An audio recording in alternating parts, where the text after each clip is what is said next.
Ciao, io volevo sapere da Nick e Jackson quali sono gli elementi secondo loro che hanno contribuito a fare di questa saga un fenomeno di massa, un fenomeno mediatico.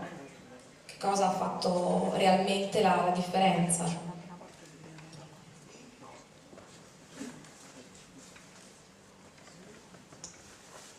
You say media phenomenon. And there's a difference between the way the media reacts to something as opposed to a fan base reacts to a piece of art. So how do you mean media? Are you talking more about the fan base, or are you talking about the actual the culture?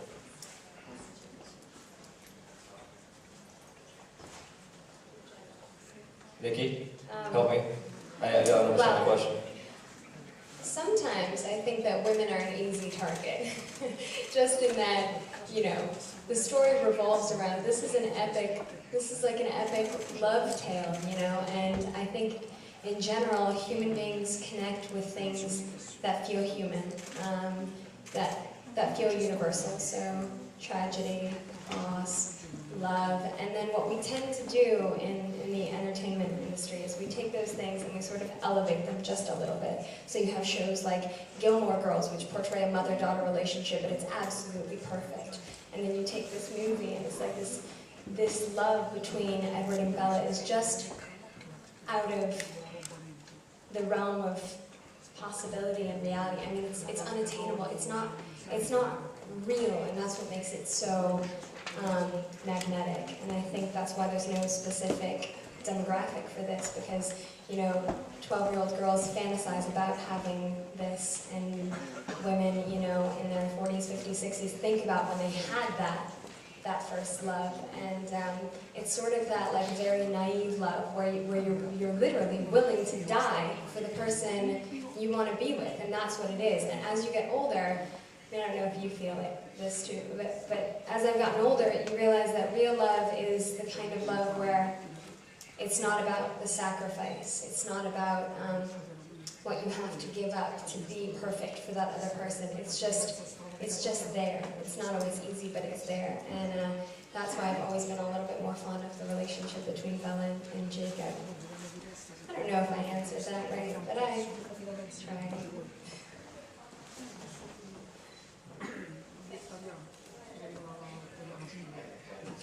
Ciao, una domanda per Jackson. Tu parli sempre del tuo amore per la musica, della tua chitarra.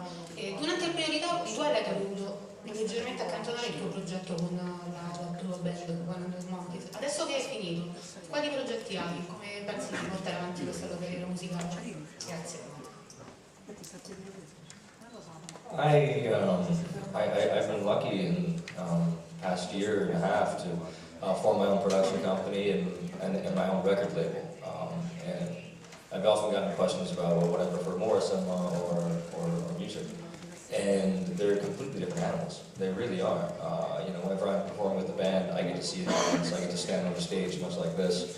There's usually not so many seats. It's usually just an open area where people can dance and move and have a good time. And there's that connectivity between artist and audience. Like it's an instant feeling. And with cinema, you're creating a reality within moments. And then a year, sometimes a year and a half later, it'll come out. And yes, we'll come around and we'll promote these projects, but there's not that instant connectivity between artist and audience. So it feeds both those desires, you know, to have that instant connection and also to create something that will develop. What I love about cinema is there's hundreds of artists. I mean, ever since I was 14 and I fell in love with movies, I would always stay to the end of the film so I could watch and see how many people it takes to make a film. And it just always baffled me. And the hardest it was when I watched, you know, Avatar. It was like I was in the theater for 15 minutes after everybody else left. And it was just baffling to me. I was like, there's so many people that come together to make these things successful. And then not only the people that work on it, but the people who buy the tickets, the people who support it. And, you know, I can't get beyond those two aspects of my life. I mean, I'm going to keep working in music, I'm going to keep working in film. I produced a film and acted in it, and I composed the soundtrack with the band 100 Monkeys, and it's a movie called Girlfriend, which is a passion project.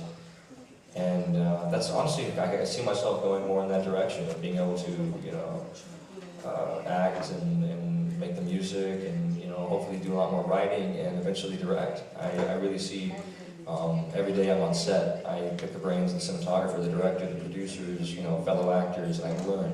I'm always open. I consider myself a sponge. I learn visually, and I learn by being around what I want to learn. I was never really good at just learning from like a textbook. I'd always have to rebel and fight the teachers a little bit, and teachers either loved me or hated me all my life. So you know, to answer your question, I'm just going to keep going and doing the things that I love, and you'll see me hopefully do a lot more than what I'm doing now, because I just can't stop. I really can't. Hi Jackson, hi Nikki. First of all, Nikki, congratulations on your wedding. Allora, vorrei sapere, sappiamo che la relazione tra Rosalie e Bella è sempre stata molto complicata e si è distesa, per così dire, a cominciare da Eclipse e poi Breaking Dawn. Parlando di Breaking Dawn, vorrei sapere, secondo Nicky, Rosalie cosa pensa nel momento in cui arriva la famosa telefonata di Bella che chiede proprio a Rosalie aiuto per lei e per il bambino.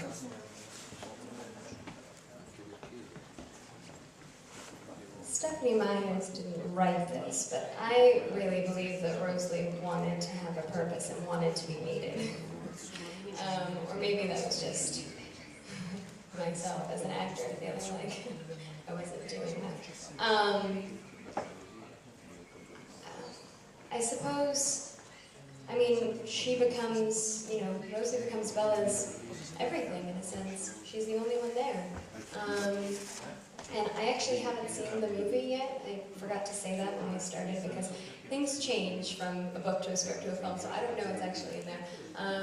But when filming, you know, we had, there were a lot of quiet moments between Kristen and I, and it felt really nice to interact with other actors on a set and not feel like a prop, like we at times, you know, feel, because there's 5 of us in a room and there's room for each of us to have a line and nothing is really reacting off of anyone else, and so it felt really nice to actually have like a back and forth.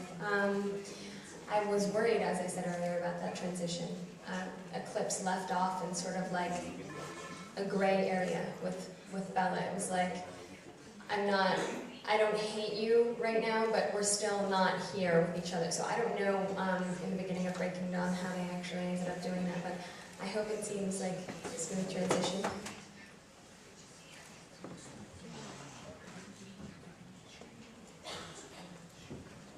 Hi Nikki, hi Jackson, welcome. Volevo sapere, visto che c'è una